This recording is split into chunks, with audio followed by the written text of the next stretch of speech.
ዛሬም እንግዲህ ከባድ ዝናብ ነበር የዘነበው። እኛ እንደው ምናልባት ከወንድ አንድ ከሴት አንድ ብለን ነበር ጠብቀን የመጣ ነው።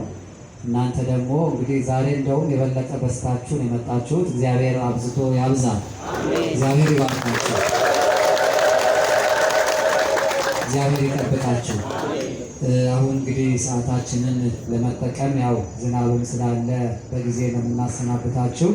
ዛሬ የጋበዝናቸው መምህር እንዲያስተምሩን እጅግ በጣም የምናከብራቸው የምንወዳቸው በኢትዮጵያ ኦርቶዶክስ ተዋሕዶ ቤተክርስቲያን በቅድስት ሥላሴ ዩኒቨርሲቲ በአካዳሚክ ምክትል ፕሬዚዳንት የሆኑት ፕሮፌሰር አባ ኃይለ ገብርኤል ናቸው። እንግዲህ እሳቸው ከዚህ በፊት አንድ ጊዜ እዚሁ መድረክ ላይ ሁላችሁ እንደምታስታውሱት የጥያቄና መልስ መርሃ ግብር ነበረ። በዛ መድረክ ላይ ተገኝተው ተገቢ የሆነ ለቀረቡት ጥያቄዎች መልስ ሰጥተው ብዙ ነገር አስተምረውናል። ብዙ ነገር እውቀት አግኝተናል። አባታችን ብዙውን ዓመት በውጭ ሀገር ነው የቆዩት። ወደ ውጭ ዓለም ከመሄዳቸው በፊት ግን በዚሁ በሀገር ቤት ለአንድ አገልጋይ ለኦርቶዶክስ እምነት ተከታይ የሚያስፈልጉትን የአብነት ትምህርቶች ቅዳሴ፣ ዜማ፣ መጻሕፍት፣ ሌሎችን እነኚህን ሁሉ የሚያስፈልጋቸውን ነገር ከያዙ በኋላ የአብነቱን ትምህርት ከተማሩ በኋላ እስቲ በውጭ ዓለም ደግሞ ያለውን የነገረ መለኮት ትምህርትን ለመማር በዛ ሄደው መጀመሪያ በነገረ መለኮት ትምህርት በቴዎሎጂ የመጀመሪያ ፒኤችዲ ዶክትሬት፣ ቀጥሎ ደግሞ በሳይኮሎጂ በስነ ልቦና ሁለተኛ ዶክትሬት፣ ሶስተኛ በኤጁኬሽን በትምህርት ሶስተኛ ሌላም አለ እኔ ስላልያዝኩት ነው። በእነዚህ ሁሉ የተለያዩ ዶክትሬት ሰርተው ከዛ የሙሉ ፕሮፌሰር ማዕረግ አግኝተው አሁንም እዚህ ቤተክርስቲያናችንን በትልቅ ኃላፊነት እያገለገሉ ያሉ አባታችን ናቸው። እንግዲህ ስለሳቸው ብዙ ልነበር፣ ግን ያው ዝናቡም ጊዜው ምንም ስለመሸ አጠር ላድርግና አባታችንን አሁን ወደዚህ ጋብዛለሁ። እናንተም እንግዲህ ባለችው ጥቂት ጊዜ ቢሆን በጽሞና ሆናችሁ እንድትከታተሉ በአክብሮት ጠይቃችኋለሁ።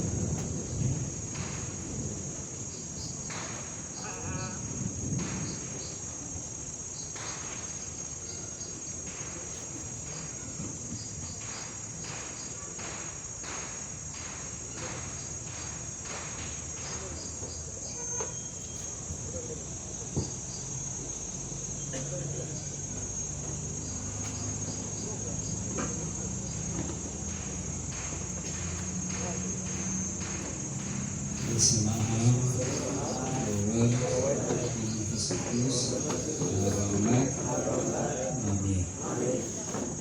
ኦ እግዚእ ኢየሱስ ክርስቶስ ወልደ እግዚአብሔር ሕያው ከስእት አየታ ባቢና አብርሃም ጀምራ ነክን በኋላ በመጻሕፍቲከ አረጋዊ መንፈሳዊ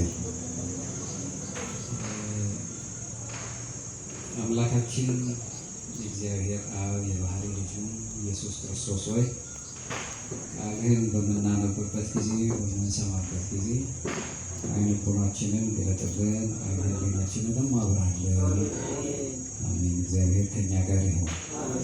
የተከበሩ አባታችን ዶክተር ረዳት ፕሮፌሰር መልአከ ብርሃን ቆሞስ አባ ጴጥሮስ ሰሎሞን የቅድስት ሥላሴ ዩኒቨርሲቲ የጥናትና ምርምር ዋና ዳይሬክተር፣ የዚህ ታላቅ ገዳም ዋና የስብከተ ወንጌል ክፍል ኃላፊ፣ የቦርዳችንን ደግሞ ዋና ጸሐፊ፣ የመንጋውም ጠባቂ ናቸው።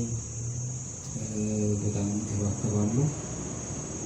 ቆሞሳት አባቶቻችን፣ መነኮሳት፣ የዚሁ ታላቅ ገዳም ዋና አገልጋዮች፣ ካህናት አባቶቻችን፣ ዲያቆናት፣ እንዲሁም ደግሞ ዘማሪ አሁን ቀደም ሲል ሲዘምር የነበረውና ረዳቱ፣ እዚህ የተሰበሰባችሁ የእግዚአብሔር ቤተሰቦች፣ ሕፃናት፣ አረጋውያን፣ ወጣቶች፣ ሴቶችም ወንዶችም እንደምን አመሻችሁ?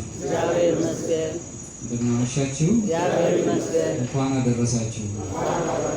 አምላካችን እግዚአብሔር ለዚህ ሰዓት ስላደረሰን ስሙ የተመሰገነ ይሁን። በጣም ብርድ ነው፣ ዝናብም አለ። የእናንተን አላውቅም፣ እኔ ብርድ አይስማማኝም። ስለዚህ በተወሰነ መልኩ አጠር ያለ ነገር ለማቅረብ እሞክራለሁ። ወቅቱ ዛሬ የምናከብረው በዓል ደብረ ታቦር ይባላል። ሁላችንም እናውቀዋለን። ከእሱ ጋር በተያያዘ መልኩ ኦርቶዶክሳዊ እይታዎችን ለማየት እንሞክር። የታቦር ብርሃን መለኮታዊ ብርሃን የመገለጥና የሱታፌ አምላክ ምስጢር በተያያዘ መልኩ ለመነጋገር እንሞክራለን። ሱታፌ አምላክ ማለት በግሪክኛው ቴዎሲስ የተባለው ማለት ነው። አማልክት ዘበጸጋ የተባለበትን ምስጢር በደብረ ታቦር እንዴት እንደተገለጠ ለማየትና የመለኮታዊ ብርሃን ወይም ደግሞ ያልተፈጠረ ብርሃን ተብሎ የኦርቶዶክስ ነገረ መለኮት ምሁራን የሚያስቀምጡት ያልተፈጠረ ብርሃን ከሱ ጋር እንድንዋሃድ የጠራን ብርሃን የተገለጸበት ቀን ስለሆነ ከሱ ጋር አብረን ለመሄድ እንሞክር። የማቴዎስ ወንጌል ምዕራፍ 17 ከቁጥር 1 ጀምሮ እስከ 13 ያለ ኃይለ ቃል ነው።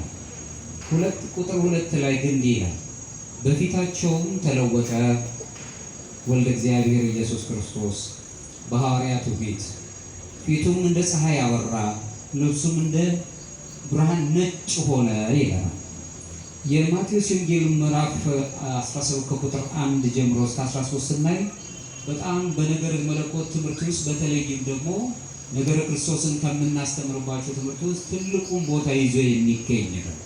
በዚህ ውስጥ አንደኛው የሚያነሳልን የመለኮት ክብር በምን መልኩ እንደሚገለጥና ተገልጦ እንደታየ እናያለን። ጌታችን ኢየሱስ ክርስቶስ በምድር ላይ ያሉትን ደቀ መዛሙርቱን ቅዱስ ጴጥሮስን ያዕቆብንና ዮሐንስን ተከትለው ለጸሎት ወደ ታላቅ ተራራ እንዲወጡ እንደወሰዳቸው እናይና እዛ ላይ የተከሰተ ክስተቶችን ነው የምናየው። ምንድነው የሚለው እዛ ላይ ከብሔረ ሕያዋን ከአልሞቱት ወገኖች ከነቢያቱ መካከል ኤልያስን በሞት ከሄዱት ደግሞ ሙሴንም ጠርቶ ለምስክርነት ምክንያቱም የማቴዎስ ወንጌል ምዕራፍ 16 ላይ የሰው ልጆች ማን ይሉኛል ብለው ሐዋርያትን ጠይቋቸው ነበረ። እነሱም ደግሞ ከነቢያቱ መካከል ከደጉ ደግሞ ከመጥምቁ መለኮትም የሚሉ አሉ፣ የተለያዩ ነገሮች አሉ። ሰዎች እንዲህ አሉ፣ እናንተ ግስ ማን ትሉኛላችሁ አላቸው። ቅዱስ ጴጥሮስ ብቻ አንተ የእግዚአብሔር አብ የባህሪ ልጁ ነህ ብሎ ተናገረ። ያን ጊዜ ስጋዊና ደማዊ መንፈስ አልገለጸልህም፣ የባህሪ አባቴን የገለጸልህ ብሎ መስክሮለት ኮክ አለው። ማለት ድንጋይ ሸፉ ድንጋይ ማለት ነው። አለተማ ድንጋይ ብሎ ስሙን ጠራው። ይህንን ምስጢር ለማሳየት ሶስቱ ፍቅሩ ይጸናባቸው ከነበሩትን ደቀ መዛሙርት ወደ ደብረ ታቦር ይዟቸው ሄዷል። በዛም ሲደርሱ ከቁጥር 5 ላይ ከቁጥር 5 ምዕራፍ 17 ማለት ነው በእርሱ ደስ የሚለኝ የምወደው ልጄ ይህ ነው የሚል ድምፅ ተሰማ በደመና ውስጥ፣ እሱንም ስሙት የሚል ቃል ተሰማ። ምናልባት ከዚህ ጋር በደንብ ማያያዝ አለበት። ኦርቶዶክሳዊት ቤተክርስቲያን ይህንን የደብረ ታቦርን የብርሃን መገለጥ ምስጢር የክርስቶስ የዘላለም የመለኮት ክብር መገለጥ ብላ ነው የምታምነው። ስለዚህ ክርስቶስ ቀደም ብሎ ብርሃን ዛሬ ስለገለጸላቸው ቀደም ብሎ ብርሃን አልነበረም ማለት አይደለም። ያልተፈጠረው ብርሃን ለሰዎቹ ለደቀ መዛሙርቱ ለሶስቱ ደቀ መዛሙርት ለጴጥሮስ፣ ለያዕቆብ፣ ለዮሐንስ በአይነ ስጋቸው ሊያዩት በማይችሉበት ደረጃ ስለነበር አይነ ልቦናቸውን ገልጦ ብርሃኑን አሳያቸው። ቀደም ብሎ የነበረውን ብርሃን ገልጦ አሳያቸው ነው። እሱም ምስጢር የምናይበት ነው። በዚህ ላይ በ7ኛ ክፍለ ዘመን የተነሳው ቅዱስ ጎርጎርዮስ ፓላማስ የተባለው ታላቅ አባት ምን ይላል? በደብረ ታቦር የታየው የመለኮት ብርሃን የመገለጥ ምስጢር በመገለጥ ምስጢር ወቅት ክርስቶስ የተገለጠው ሌላ አይነት ብርሃን ሳይሆን ይላል ለሰው ስጋዊ አይን ተሰውሮ የነበረው ያንኑ ብርሃን ብቻ እንደሆነ እንዲያምኑ አደረጋቸው ይላል። ከኔ ጋር ናችሁ? ያልነበረውን ብርሃን አይደለም፣ ብርሃን የነበረውን ለሰዎች ልጆች የተሰወረ የነበረውን ግን ገልጦ አሳያቸው ይላል። ስለዚህ ደብረ ታቦር ክርስቶስ ማን እንደሆነና ባህሪው መለኮታዊ ስልጣኑ ምን እንደሆነ ለፍጥረታት ሁሉ የጠራ ሆኖ እንዲታይ በተለይም ይጠራጠሩ የነበሩት በዘመኑ የነበሩ ሰዎች መለኮታዊ ስልጣን ቃል ስጋን ለብሶ በእኛም ላይ አድሮ መለኮታዊ ስልጣኑ ሰውነቱ ሳያጠፋው ሰውነቱ ደግሞ መለኮታዊ ስልጣኑ ሰውነቱን ሳያጠፋው ብርሃንነቱ እንዳለው ነው እኛን ወደሱ ሊወስደን የብርሃን አምላክ ወደኛ መምጣቱን የሚያበስረን ነው። በዚህ በነገረ ክርስቶስ ትምህርት ውስጥ በተለይም ምስጢረ ሥጋዌን በምንማርበት ትምህርት ውስጥ የነገረ መለኮት የነገረ ክርስቶስ ማንነት መገለጥ የኛ የሰው ልጆች ሁሉ የመጨረሻ ዓላማችን ነው። ያም ቴዎሲስ ይባላል ወይም ሱታፊ አምላክ የምናገኝበት ከሱ ብርሃን ጋር እንድንሄድ ወይም በሱ ብርሃን የዓለም ብርሃኖች እንድንሆን ስለፈቀደ ካልተፈጠረው ብርሃን ጋር አብረን እንዴን በተለይም ከ13ኛው ክፍለ ዘመን የተነሳው ስምዖን የተባለ የነገር መለኮት ምሁር ምን ይላል? ወዳልተፈጠረው ብርሃን እንጠጋለን፣ እሱንም እንመስላለን፣ እንሆናለን አይደለም እሱን እንመስላለን ብሎ ይናገራል። ይህንን የምናይበት ነው። እንደ መግቢያዬን ካየን ወዲህ ረጅም ወደ ሆነው ተራራ ወሰዳቸው ይላል። ሶስቱን ደቀ መዛሙርት ረጅም ተራራ የክርስቲያኖች የመንፈሳዊ እድገት ምሳሌ ነው። እኛ ወደ ላይ የምንወጣበት አሁን ከምድር ካለው ከዚህ ስቃዩ ዓለም ወጥተን ሰማያዊ ነገር የምናስብበት እዛ ላይ የምንደርስበት ምሳሌ ነው። ለዚህም ነው የማቴዎስ ወንጌል ምዕራፍ 17 ቁጥር 1 ላይ ከ6 ቀን በኋላ ኢየሱስ ክርስቶስ ያዕቆብን ወንድሙን ዮሐንስን ይዞ ወደ ረጅም ተራራ ወጣ፣ ብቻቸውንም አወጣቸው ነው የሚለው። ተራራው በመጽሐፍ ቅዱስ ውስጥ ሲታይ ሙሴን ኤልያስን አንድ ያደረገበት ቦታ የእግዚአብሔር መገኛ ደቀ መዛሙርቱ ክርስቶስን መለኮታዊ ክብሩን የሚያዩበት ልዩ ስፍራ ታቦር የተባለ ቦታ ተራራው እድገትን የሚገልጽ ሆኖ ነው የምናየው። ሁላችን ልባችን ተንጠልጥሎ እሱን እንድንመስል ከእግዚአብሔር ጋር እኛ እሱን መስለን እንድንኖር የሚያደርገን ደንገር እንድናስብ ነው። ለዚህም ነው እንግዲህ የኖሲሱ ቅዱስ ወይም ጎርጎርዮስ ዘኑሲስ የተባለው ታላቅ አባት ምን ይላል? ያዕቆብ ያያትን በኦሪቱ ዘመን ያያትን መሰላል ምሳሌ አድርጎ እድገታችን ከፍ ያለ መሆኑን ሲገልጽልን የበጎ አድራጎትና የቅድስና ሕይወት መሰላል ምሳሌው ያዕቆብ ያየው ነው በማለት ይነግረናል። ስለዚህ እድገታችን ሰማያዊ ምድራዊ አይደለንም። ወደ ሰማይ የምንሄድ ሱታፊ አምላክ የምናገኝበት ነው። ይህንን ማየት የምንችለው ይህ ኦርቶዶክሳዊ መንፈሳዊነት እጅግ ጥልቅ የሆነ ትምህርት ነው ያለው። በተለይም የሰው ልጆች በክርስትና በኦርቶዶክሳዊ መንፈሳዊ ሕይወቱ ስንኖር ንጽሐ ሥጋ የሚያስፈልገን ጊዜ አለ። ይህንንም በእምነት ነው የምንጀምረው። ካመንን በኋላ ደግሞ እምነታችን ከፍ ሲል እግዚአብሔርን ወደ መፍራት እንቀርባለን። እግዚአብሔርን የሚፈራ ሰው ደግሞ ሁልጊዜ ለሰራው ነገር ጸጸት ውስጥ ይወድቃል፣ ንስሐ ይገባል።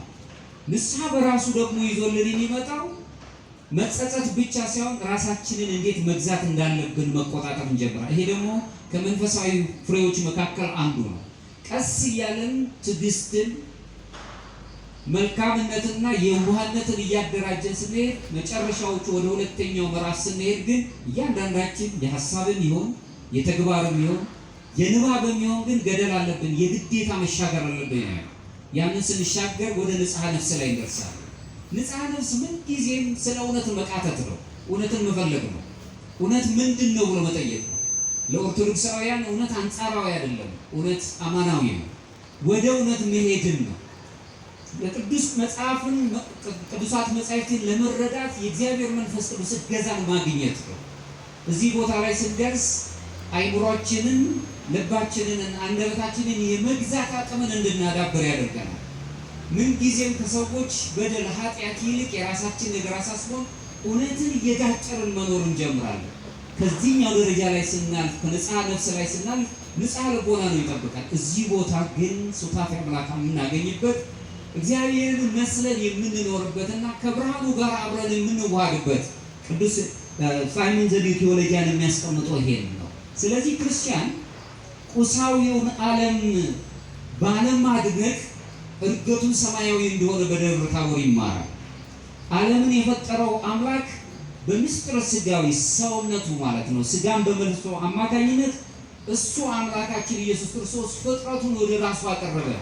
ደቀ መዛሙርቱ የሁላችን ምሳሌ ሆነን የቀረቡት ወደ እሱ አቀረበን፣ ብርሃኑን ሊገልጽልን የጨለመውን ዓለም ብርሃን ሊያደርግ። ይህንን ይልና ስለ ቁሳዊው ዓለም መለኮታዊ ጸጋ ወደ መንፈሳዊ መንገድ እንዲጓዝ ደብረ ታቦር ምሳሌ ሆኖ ተሰጥቶናል። በደብረ ታቦር ውስጥ እንድንገለጥ ሁለተኛው ፊቱ እንደ ፀሐይ አበራ ነው የሚለው። ይህ ደግሞ የክርስቶስ ክብር የተገለጸበት ነው። በምድር ያሉት በሥጋ ተወስኖ በጠባብ ደረት በአጭር ቁመት ተወስኖ ሲያዩት ያውም እነሱ ከዚህ ወገን ነው የተወለደው ይሉ ነበር። ከነቢያት መካከል አንዱ ነህ። ከነቢያት በላይ የሆነ ነቢያትን የፈጠረ ሰማይና ምድርን ያስገኘ የክብር ባለቤትና የብርሃን ባለቤት እንደሆነ በቃሉ ዓለማት ሁሉ የተፈጸመ መሆኑን የሚገልጽበት እንደ ፀሐይ አበራ በማለት ይነግረናል። ለዚህም ነው ከቁጥር 2 ላይ በፊታቸውም ተለወጠ፣ ፊቱም እንደ ፀሐይ አበራ፣ ልብሱም እንደ ብርሃን ነጭ ሆነ ይለናል። ደቀ መዛሙርቱ ያዩት ምንድን ነበረ? መረዳት አለብን። ያዩት የክርስቶስን ኃይሉን፣ ስልጣኑንና ብርሃኑን ነው የተመለከቱት። ይህን ሲያዩ ነው የደነገጡት። እዚሁ ላይ የምንመለከተው ይሄንን ነው። ቅዱስ ጎርጎርዮስ የ5ኛው ክፍለ ዘመን ታላቅ አባት እሱም ሲናገር ምን ይላል? ክስተቱ ይላል የደብረ ታቦር ክስተት በግርማ በብርሃንና በመለኮታዊ መገለጥ የተሞላ ነበር እንጂ አዲስ ነገር አይደለም ይላል።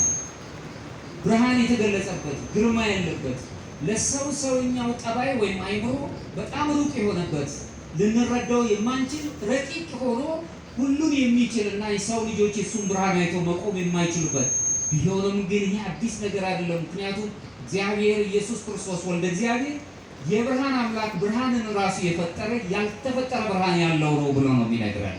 ቅዱስ ዮሐንስ አፈወርቅ መልሶ የደብረ ታቦርን አንቀጽ በተረጎመበት አንቀጹ ላይ ምን ይላል? ክብሩን ሊያሳያቸው ስለነበረ ወደ ታላቅ ተራራም ወሰዳቸው። የክብር ባለቤት የሆነ አምላክ ወደ ታላቅ ተራራ ወሰዳቸው፣ ሁላችንንም ብርሃኑን ሊያሳየን። ቅዱስ ዮሐንስ አፈወርቅ መልሶ አሁንም እዚሁ ላይ ትርጓሜው ላይ ምን ይላል? ክርስቶስ ክብሩን የገለጠላቸው በመስቀል ላይ የሆነውን መከራ ከማየታቸው በፊት ነው። ከኔ ጋር ናችሁ? በደብረ ታቦር የገለጸላቸው ክብሩን ለደቀ መዛሙርቱ በመስቀል ላይ የሚኖረውን መከራ ሳያሳያቸው ነው። ከዛ በፊት ጽኑ ለማድረግ እንዲጸኑ፣ እንዳይደክሙ፣ እንዳይሳቀቁ መከራውን አይተው ያንን ብርሃን እየናፈቁት መስቀል ላይ ስለሚፈጸመው ነገር እንዳይሳቀቁ፣ እንዳይርቁ ይሄንን አሳያቸው። ስለዚህም ደብረ ታቦር መከራ የሚቀበለውን እርሱን አምላክ በክብር ያዩ ዘንድ መለኮት ወልደ እግዚአብሔር እንደሆነ እንዲረዱትና በእምነት እንዲጸኑ ነው ብሎ ተናገረ። ስለዚህ ደብረ ታቦር ያየነው ብርሃን፣ ደብረ ታቦር መንገዱ ወደ ጎልጎታ ነው። መስቀሉ አለ። እዛ በመስቀል ላይ ሆኖ ደግሞ ክርስቶስ ተሰቅሎ ለእኛ ምሕረቱን የሚገልጽበት ቦታ ነው። ስለዚህ የኦርቶዶክሳዊ እይታ ደብረ ታቦር በቆምን ጊዜ ደብረ ታቦር ስናከብር ምንጊዜም ፊታችን ጎልጎታ ነው የሚታየን፣ መስቀሉ። በደብረ ታቦር ተጽናንተን ብርሃኑን አግኝተን ጸጥ ብለን ተደስተን የነበርን በመስቀል ላይ ስለኛ ተሰቅሎ ደግሞ የእኛን በደል በሱ ቁስል እንድንፈወስ በመስቀል ላይ ሆኖ በጎልጎታ ላይ እናየዋለን። በእጁ ተሰቅሎ በታላቅ ቦታ ላይ እጁን ዘርግቶ ተሰቅሎ እናያለን። ያንን የሚገልጽ ነው። ክርስቶስ ክብሩን በመስቀሉ አልሰወረው። እዛ ላይ ትሕትናውን አሳየን፣ አምላክነቱን ገለጸልን። ታላላቅ ታምራት ተፈጸመ። ያ ሁሉ ሲሆን የሚሰሩትን አያውቁምና ይቅር በላቸው አለ። ቃሉን ለሚሰሙት ሁሉ ምሕረትን የሚለምን ሆነ። በደብረ ታቦር ብርሃን አሳይቶ ያጽናናው ዓለምን ፍጥረታትን ያጽናና አምላክ በመስቀል ላይ ሆኖ ደግሞ ሞቱን በሞት የእኛን ሞት በሞቱ ገሎ ትንሣኤ ሊሰጠን ወደዛው ሄዷል። ይህንን የምናስብበት ነው። ሶስተኛው ደብረ ታቦርና ኦርቶዶክሳዊ ነገረ መለኮት እዚህ ላይ ተገልጾ እናያለን። ነገረ ክርስቶስን በዚሁ እናያለን። የአሌክሳንድሪያው ቅዱስ ቄርሎስ የተባለው ታላቅ አባት ሲናገር ምን ይላል? የቃሉ ተፈጥሮ ወደ ሥጋ ተለወጠ አንልም፣ ወይም ሥጋ ወደ ቃሉ ተፈጥሮ ተለወጠ የምንል አይደለንም። ይልቁንም ቃሉ ሥጋን ተዋሃደ እንጂ ነው የሚለው። ከኔ ጋር ናችሁ? ቃሉ የቃል የተባለው አካላዊ ቃል ሥጋን ለብሶ በእኛም ላይ አደረ፣ ተዋሃደ እንጂ ተለወጠ አንልም ብሎ የኦርቶዶክስ የተዋሕዶ ምስጢርን የገለጸው ቅዱስ ቄርሎስ ይህንን ያስቀምጥልናል። ይህ በዚህ አባባል ውስጥ የደብረ ታቦር ምስጢር ታላቅ ምስጢር መሆኑን እንረዳለን። በደብረ ታቦር ላይ የተገለጸው ብርሃን እሱ ፍጹም አምላክና ፍጹም አምላክ ፍጹም ሰው መሆኑን የገለጸበት፣ ለእኛ ሁሉን ነገር ሊያደርግልን የመጣ አምላክ ክብሩን ሁሉ ገለጸልን። ወደ ክብር ሊወስደን ብርሃኑን ገለጸ፣ ብርሃናውያን ሊያደርገን። ሐዋርያቱን እንዲሁ እንዳደረገ እኛንም በፍቅሩ ሊገልጸን ይህንን ሰራ። ስለዚህ ደብረ ታቦር ክርስቶስ አንድ አካል ዘላለማዊ የሆነ አምላክ ሰውና አምላክ ቃል ወልደ እግዚአብሔር በቅዱስ ቄርሎስ ትንታኔ ውስጥ ቃል ወልደ እግዚአብሔር ብለን እናምናለን። ይህንን የምንገልጽበት ነው። በኦርቶዶክስ እይታ ያልተፈጠረ ብርሃን የተገኘ ባልተፈጠረ ብርሃን በደብረ ታቦር ላይ ተገኘ ነው የምንለው። አሁንም ፓላማስ የተባለው ጎርጎርዮስ ፓላማስ ሲናገር ምን ይላል? ይህ ብርሃን መለኮታዊ ብርሃን ይኸውም ያልተፈጠረ መለኮታዊ ነው። ያልተፈጠረ እኛ የምናገኘው አማልክት ዘበጸጋ ነው የምንባለው፣ ታናናሽ አማልክት ነው የምንባለው፣ የስጦታ ነው። እሱ ግን በባህሪው አምላክ ነው። ይህንን ስለዚህ በዚህ ውስጥ ስህተት ያለበት አይደለም ይልና መልሶ ኢየሱስ ክርስቶስ በተራራው ላይ ፊቱ ሲለወጥ በራሱ ላይ አዲስ ነገር አልጨመረም ማለት ጎርጎርዮስ ፓላማስ አዲስ ነገር አልጨመረም። ለእኛ ብርሃኑን ሊገልጽልን በመለኮታዊ ስልጣኑ የብርሃን አምላክ ነው፣ በብርሃን የሚኖር አምላክ ነው፣ ያልተፈጠረ ብርሃን ያለው አምላክ ነው። እሱን ገለጸልን። ደብረ ታቦር ለኦርቶዶክሳውያን ታላቅ የሚስጥር መገለጫ ነገረ መለኮት የምናነብበት በተለይም ሚስጥራዊ መለኮት ነገረ መለኮትን የምንማርበት መሆኑን እንረዳለን። ሌላው አምስተኛው ደብረ ታቦርና ቅድም ያነሳው ሱታፌ አምላክ ወይም ቴዎሲስ የተባለው እዚህ ውስጥ አማልክት ዘበጸጋ እንባላለን እኛ። እናንተ ቅዱስ ጴጥሮስ ሲናገር ምን ይላል? በሁለተኛ መልእክቱ ላይ እናንተ የመለኮት የባህሩ ተካፋዮች ትሆናላችሁ አለ። ይህ ማለት ቅዱስ አትናቴዎስ በመጀመሪያው ካነሳው በተለይም የነገረ ስጋዊን አንቀጹ ላይ በጻፉ አንቀጹ ላይ እኛ አማልክት ዘበጸጋ እንባል ዘንድ እርሱ ወልደ እግዚአብሔር ሰው ሆነ፣ እኛ እሱን እንድንመስለው እሱ እኛን ሆነ በማለት ይነግረናል። ቴዎሲስ ማለት በእግዚአብሔር ባህሪ የባህሪውን በባህሪው አምላክ እንሆናለን ማለት አይደለም። ይልቁንም በጸጋ የመለኮት ባህሪ ተካፋዮቹን አማልክት ዘበጸጋን ወይም ሱታፌ አምላክ እናገኛለን። ይህንን የምናይበት ነው።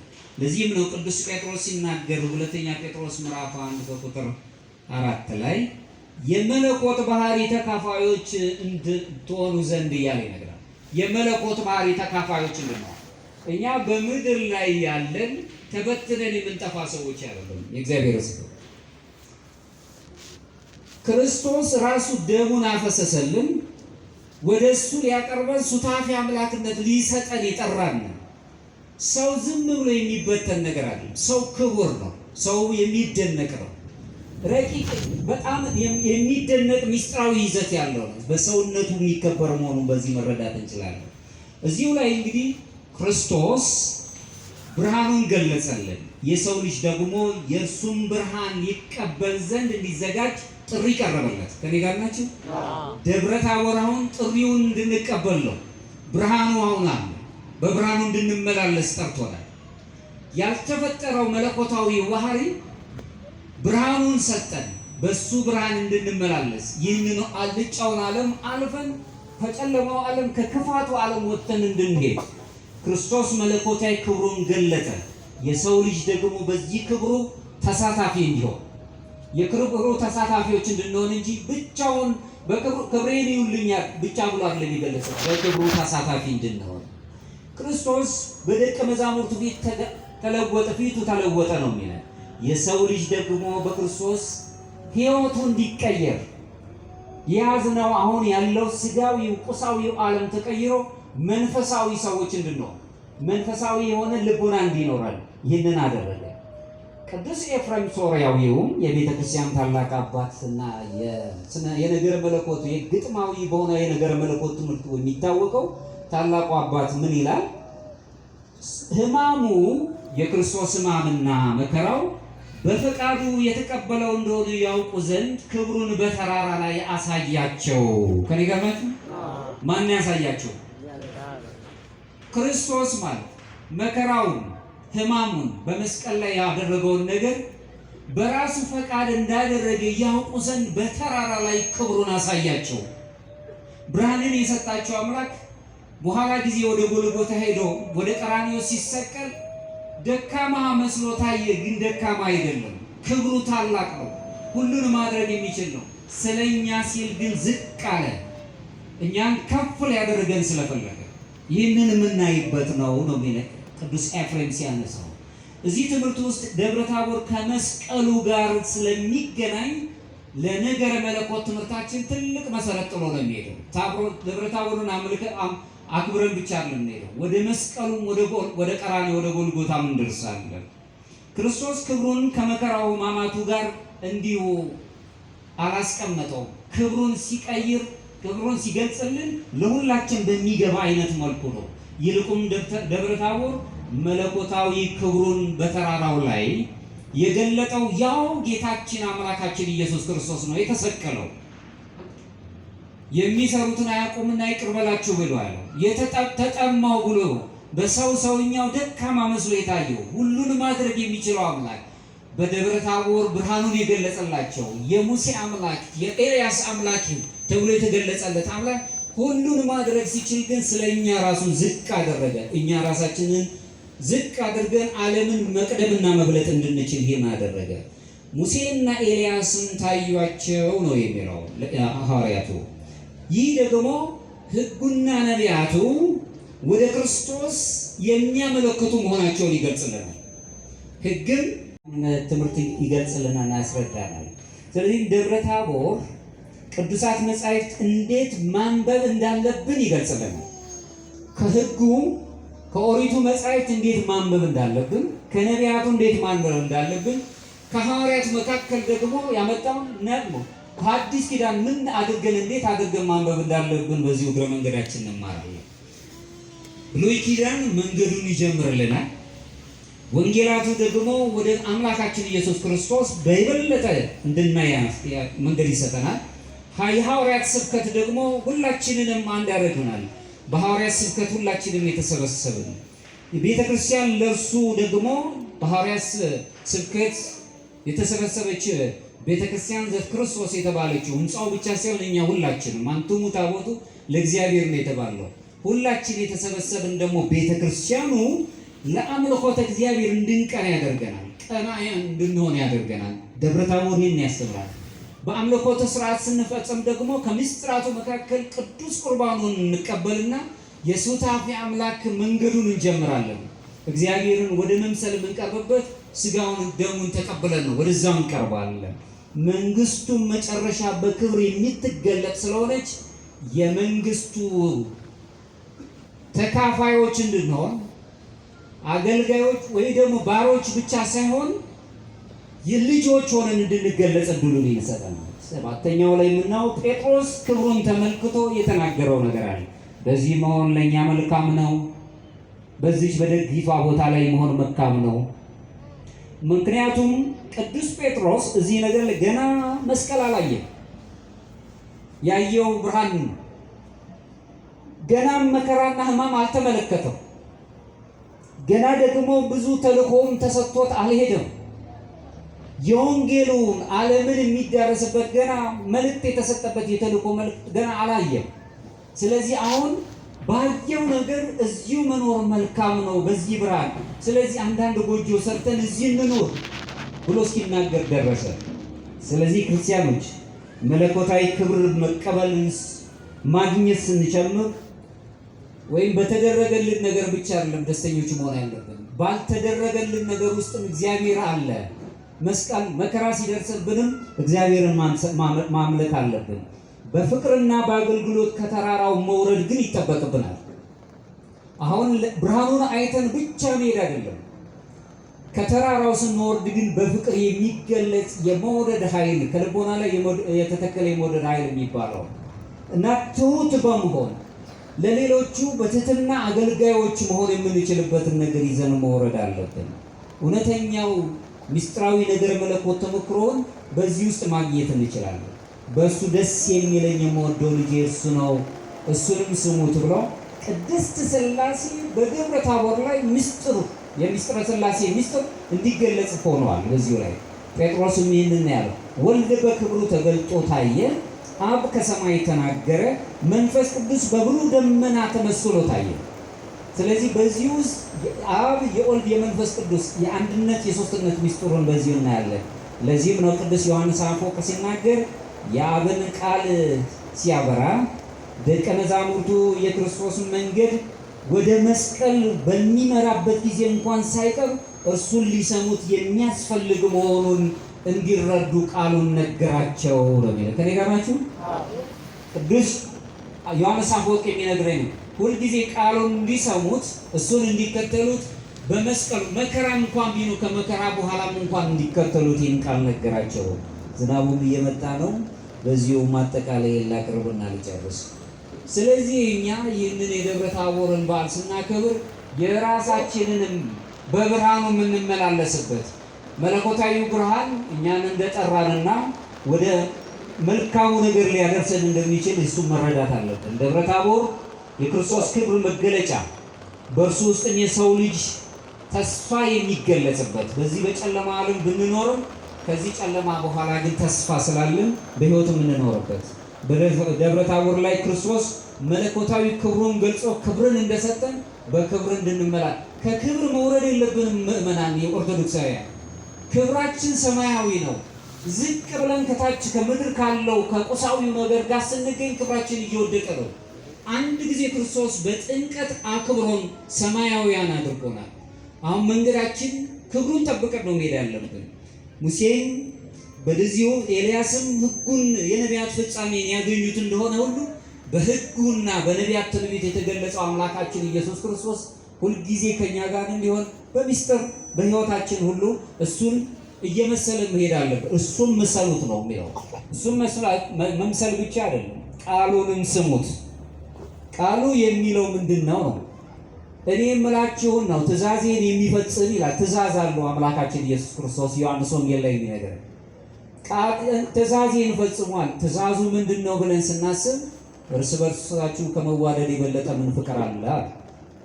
እርስ በርሳችሁ ተዋደዱ። እርስ በርስ መዋደዱ ደግሞ ጥጉ ምንድን ነው? የራስን ሕይወት አሳልፎ መስጠት። ይሄ ክርስቶስ ስላደረገው እኛም እሱ እንድንመስለው ማለት ነው። ስለ ሌሎቹ ሰዎች ሕይወታችንን አሳልፈን ለመስጠት በጣም ከባድ የሆነው ፍቅር ማለት ነው። እሱን መረዳት እንድንችል ነው። እሱን ስሙት ነው የተባለው። ስለዚህም እኛ አማልክት ዘበጸጋ ሱታፊ አምላክ የሚነገርልን በትልቁ ማዕረግ ውስጥ ያለንን ከዚህ ማዕረግ መውረድ የለብንም። እርግጥ ነው ስጋዊ ፈቃዳችን የምንኖርበት ውጣ ውረድ ስላለው ብዙ ጊዜ እንጨንቃለን። አሁን ይህንን የራቅ አድርገን ልናስበው እንችላለን። አዎ ዓለም በጣም ኑሮ ከባድ ነው። ህይወታችን የተመሰቃቀለ ነው። ብዙ ነገሮች ያስቸግሩናል። ልጆቻችንን ከተለያዩ ከፍታ ቦታ ለማድረስ በጣም እንቸገር ይሆናል። ይህ ሁሉ ግን ዳሮጎት ነው። የምንፈልገውን ነገር እግዚአብሔር በሚያስፈልገን ሰዓት ይሰጠናል። ነገር ግን እኛ ክብራችን ሰማያውያን ነን። ሰው የሚባል ማንነት ነው ያለው። ሰውነታችን አሁን ወድቆ ነው ያለው። ሰው በሰውነቱ በጣም በዓለም ላይ ወድቆ ነው የሚታየው። ከዚህ ሰውነት ከፍታውንና ክብሩን ጠብቆ ወደ ሰማይ መመልከት አለበት። ወደዛ መድረስ አለብን። እግዚአብሔር የክብር ባለቤት ያደርጋል፣ በክብሩ ይግለጻል። ስለዚህም ነው ከክብር ወደ ክብር ብሎ የሚናገር ሁለተኛ ቆሮንቶስ ቅዱስ ጳውሎስ ምዕራፍ 3 ቁጥር 18 ላይ ከክብር ወደ ክብር እንድንሄድ ከፈለግን ልባችን በንስሐ የነስቶ በመንፈስ ቅዱስም በርቶ ክርስቶስ በመንፈስ አይን እንድናይ አይነ ልቦናችንን ያወራል። ሐዋርያት በአይነ ሥጋ ያዩ ነበር፣ ክርስቶስን ብርሃን ማየት አልቻሉ። በአይነ ነፍስ ማየት ሲችሉ ግን ወይም በግሪክኛ ኖስ የምትባለው እቺ የማወቅ ነፃነት ያላት አይነ ልቦና የምትባለው ነገር ስትበራ ግን ሁላችንም የክርስቶስን ብርሃን እናያለን። ከእሱ ብርሃን ጋር ብርሃናውያን እንሆናለን። አማልክት ዘበጸጋ ሆነን በክብራችን እንገለጻለን። አምላካችን እግዚአብሔር በእርሱ እንዲገልጸን ቅዱስ ፈቃድ ይሆንልን። በዓሉን በዓለ ፍስሐ ወሐሴት ያደርግልን። ይቆየን።